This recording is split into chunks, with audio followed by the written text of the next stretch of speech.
Assalamualaikum warahmatullahi wabarakatuh. Halo ibu guru dan teman-teman lainnya yang berbahagia.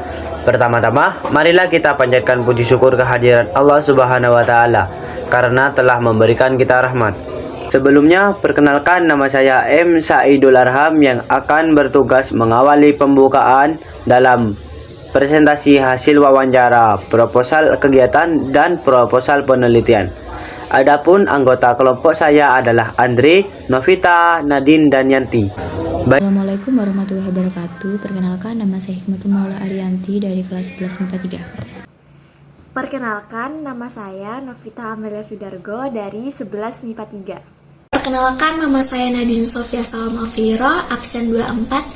Assalamualaikum warahmatullahi wabarakatuh. Perkenalkan, nama saya Sunandri dari 11 MIPA 3. Baik teman-teman, langsung saja kita mulai ke sesi yang pertama, yaitu penyampaian materi. Saya persilakan untuk Novita untuk membacakan hasil proposal penelitian yang pertama. Jadi di sini saya akan membacakan hasil wawancara proposal penelitian tesis yang dinarasumberi oleh Ibu Eni Susanawati, ST MPD. Isi proposal tesis meliputi 3 bagian, yaitu bagian awal, bagian utama, dan bagian akhir.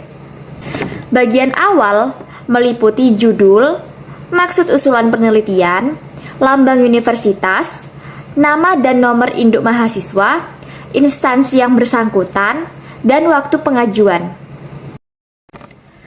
Oke, jadi kita langsung aja pada bagian awal proposal tesis. Tapi sebelum kita ke bagian awal, ada yang tahu nggak apa itu tesis? Ya udah, sini aku kasih tahu yuk. Tesis adalah pernyataan atau teori yang didukung oleh argumen yang dikemukakan dalam karya tulis ilmiah agar mendapatkan gelar kesarjanaan pada perguruan tinggi. Tesis juga dapat berarti sebuah karya tulis ilmiah resmi akhir untuk seorang mahasiswa. Nah, jadi udah tahu kan tesis itu apa? Jadi kita langsung aja pada bagian awal isi proposal tesis. Bagian awal isi proposal tesis itu ada judul. Judul penelitian dibuat singkat dan jelas dan menunjukkan dengan tepat mengenai isi atau masalah yang akan diteliti dan tidak membuka peluang adanya berbagai penafsiran. Yang kedua, ada maksud usulan. Maksud usulan penelitian atau maksud usulan proposal tesis ditulis di bagian bawah judul dengan font yang lebih kecil. Yang ketiga, ada lambang universitas.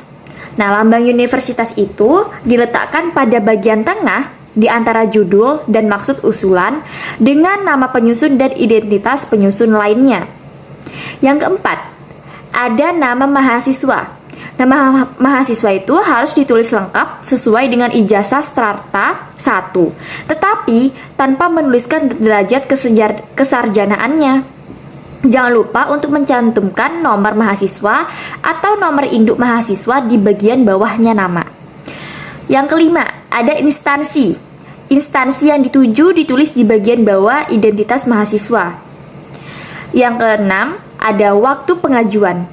Waktu pengajuan ditulis dengan menuliskan tahun berapa proposal tesis tersebut dibuat. Nah, jadi itu adalah isi dari bagian awal proposal tesis. Di sini saya akan menjelaskan tentang bagian utama proposal. Setelah mengetahui cara menyusun proposal tesis, pada bagian awal harus diketahui juga cara menyusun proposal tesis yang bagian utama. Pada bagian utama terdapat beberapa unsur yang harus ditulis sebagai berikut. Yang pertama, ada latar belakang. Latar belakang pada proposal tesis berisi mengenai landasan konseptual dan hubungannya dengan landasan konseptual pada penelitian. Yang kedua, ada rumusan masalah. Rumusan masalah di dalam memuat paparan landasan konseptual dan konseptual. Dalam menulis rumusan masalah, mahasiswa diharapkan dapat menjawab dengan jelas berbagai pertanyaan di dalam rumusan masalah. Misalnya, apa yang menjadi masalah? Atau mengapa masalah tersebut menarik pada penelitian saya? Dan sebagainya. Yang ketiga, tujuan penelitian. Di bagian ini memuat mengenai pertanyaan penelitian berdasarkan rumusan masalah. Tujuan penelitian tersebut biasanya selaras dengan pertanyaan penelitian yang ditulis secara singkat, padat, dan jelas. Yang keempat, metode penelitian. Metode penelitian memuat secara ringkas tentang penjelasan metode penelitian yang akan digunakan. Nah, yang kelima, batasan penelitian. Batasan penelitian memuat tentang batasan penelitian sebagai konsekuensi dan fokus penelitian. Dan yang keenam, manfaat penelitian.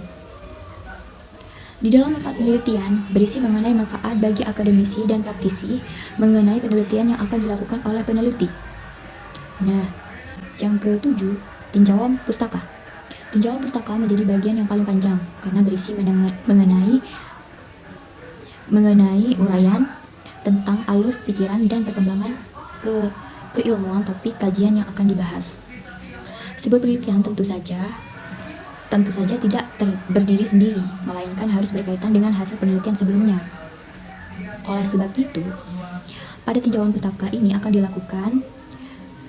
dituliskan penelitian terdahulu dan dielaborasikan pada peneliti terdahulu mengenai penelitian yang berkaitan dengan masalah yang dikaji mahasiswa program.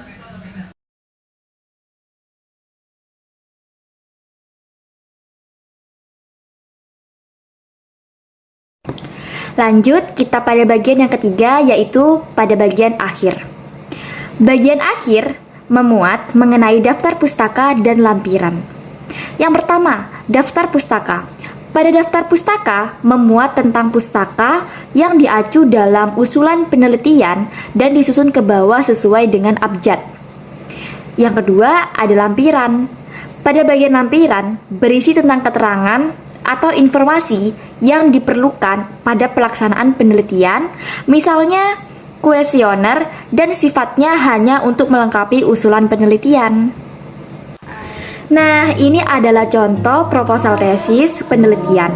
Di sini judulnya yaitu pengaruh strategi Project Based Learning dengan ThinkQuest terhadap kemampuan berpikir kritis fisika siswa SMA Negeri 1 Keraksaan.